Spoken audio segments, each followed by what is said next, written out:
આ કેસમાં બનાવ 8-10-24ના દિવસનો બનાવ છે. બનાવના દિવસે આ કામે ભોગ બનનાર અને એનો મિત્ર નવરાત્રના ગરબા જોવા ગયેલા હતા.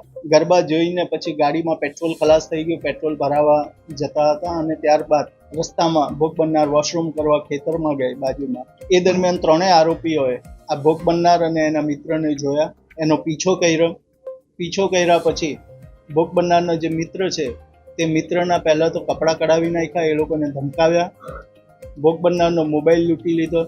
એ મોબાઈલમાંથી ભોગ બનનારના ફોટા પાડ્યા, એની ચેન લૂંટી લઈ.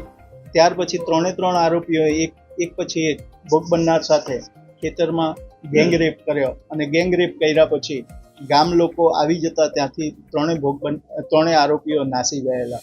પ્રોસિક્યુશનના પુરાવાને માન્ય રાખ્યો અને આરોપીને આજરોજ કસૂરવાર ઠેરવ્યા. આરોપી મુન્ના અને રાજુ ઉર્ફે પાસવાન.